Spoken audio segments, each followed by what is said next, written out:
Quatrième page de ce dossier sur les fonctions quadratiques, la forme factorisée. Alors la forme factorisée, je vous la donne vraiment à titre informatif, on ne va pas avoir le temps de l'étudier en détail, donc je vais aller assez vite, je ne vais pas forcément faire tous les exemples, ce qui ne vous empêche pas de les faire si ça vous intéresse, mais sinon, franchement, on a d'autres choses à faire. Alors, la forme factorisée, qu'est-ce que c'est? Eh bien, la forme factorisée, ça ressemble à ça. Y égale A, fois entre parenthèse x moins x1, fois entre parenthèse x moins x2. Donc A, c'est l'ouverture, comme précédemment, hein, c'est pas pour rien qu'on regarde la même lettre. Et puis x1 et x2, ça va être les coordonnées, enfin plutôt ça va être la valeur de x à l'intersection de l'axe horizontal. Hein, donc intersection avec l'axe x, c'est deux valeurs x1 et x2. Donc c'est des nombres. Donc si on prend, je passe directement ici dessous, l'exemple qui est donné là, en très plein. Donc l'ouverture, bon, on lit ici, c'est à peu près, ouais, c'est 0,5, donc ça veut dire y égale 0,5 fois, entre parenthèses, x moins, alors, que valent les intersections avec l'axe x? Ici, on a moins 1, et ici, on a 1, 2, 3. Donc, x moins moins 1, c'est-à-dire x plus 1, fois x moins 3. Et voilà la forme factorisée de ce graphe, hein, correspondant à ce graphe. L'inconvénient principal de la forme factorisée, c'est qu'elle n'est pas toujours possible. Vous voyez, le deuxième exemple ici, que j'ai dessiné en traitier, eh bien, ne coupe pas l'axe horizontal. Donc, il n'existe pas de forme factorisée de cette fonction. On peut écrire la forme canonique, la forme cartésienne, mais pas la forme factorisée. Voilà. Dernière remarque, si maintenant on fait l'inverse, c'est ce que vous ferez dans les exemples plus bas,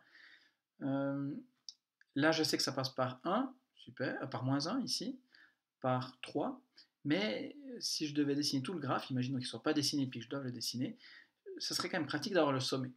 Alors comment trouver le sommet? Il y a une petite astuce, c'est de dire que si sur l'axe X je passe par moins 1 et 3, le sommet il va être exactement au milieu, parce que la parabole est symétrique. Donc je sais déjà que le sommet ce sera x égale 1, puis maintenant pour trouver y, j'ai une formule, j'ai l'expression fonctionnelle. Donc je remplace x par 1 là-dedans, et je calcule la valeur de y. Alors si je le fais, alors 1 plus 1 ça fait 2, fois 1 moins 3 ça fait moins 2, donc 2 fois moins 2 ça fait moins 4, fois 0,5 ça fait moins 2. Et vous voyez que mon sommet c'est bien le point 1, moins 2. Donc voilà comment retrouver le sommet à partir de l'expression fonctionnelle sous forme factorisée. C'est ce que je vous explique ici. Hein. Pour tracer la parabole, il faut connaître les coordonnées du sommet, c'est un point important, et pour ça, on utilise la symétrie de la parabole, donc x, hein, c'est le point milieu, hein, la moyenne ici, vous voyez, entre x1 et x2. Donc je fais l'un plus l'autre divisé par 2, je trouve le point milieu, la valeur médiane de x. Puis ensuite, grâce à l'expression, je calcule y.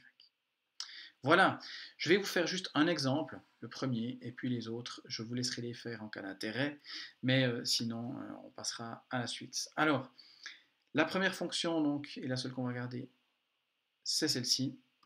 Alors, l'ouverture, elle vaut 2. Bon, c'est pas très utile pour démarrer. Par contre, je sais que l'intersection avec l'axe X, c'est 1 et 3. Donc, j'aurai ces deux points ici, comme ça. Puis maintenant, comment faire pour trouver le sommet? Eh bien, je peux utiliser l'ouverture. Alors ici, ça se fait, puisque je sais que x il vaudra 2, donc ce sera quelque part ici dessus. Puis comme l'ouverture vaut 2, eh bien, je devine que mon sommet est là. Hein, parce que quand j'avance de 1, je monte de 2. Si ce n'est pas le cas, je vous rappelle, on dit OK, x pour le sommet. Je vais écrire ici. X, c'est le point milieu ici, donc ça veut dire ça vaut 2. Et puis pour trouver y, je remplace x par 2 ici dedans. Alors si je fais ça, je vais essayer de ne pas me planter. Alors, 2 moins 1, ça fait 1. 2 moins 3, ça fait moins 1. Donc 1 fois moins 1, ça fait moins 1 fois 2, ça fait moins 2. Donc, je retrouve 2 moins 2, ce que je vous avais dit tout à l'heure. Et puis, comme d'habitude, pour d'autres points, il faut calculer. Alors, par exemple, on prend x égale 0. Alors, si je choisis x égale 0, alors 0 moins 1, ça fait moins 1. 0 moins 3, ça fait moins 3. Moins 1 fois moins 3, ça fait 3. Fois 2, 6. Et donc je vois que je sors du quadrillage, je serai quelque part par là. Donc je peux tracer mon... essayer. Et pas mal cette fois, attention, est-ce que je parle trop vite? Hop là, ouais, j'ai parlé trop vite. Voilà, quelque chose à peu près comme ça. Voilà pour ce premier exemple. Je ne vais pas faire les suivants, je vous laisse le faire comme je dis si vous voulez, mais on ne va pas faire d'exercice sur la forme euh, factorisée. Donc je voulais juste donner un titre d'information. Si on voulait vraiment faire l'étude complète des fonctions quadratiques, on devrait traiter encore la forme factorisée, quelque chose d'important. Mais quelque chose qu'on ne va pas avoir le temps de faire, surtout cette année, étant donné les circonstances.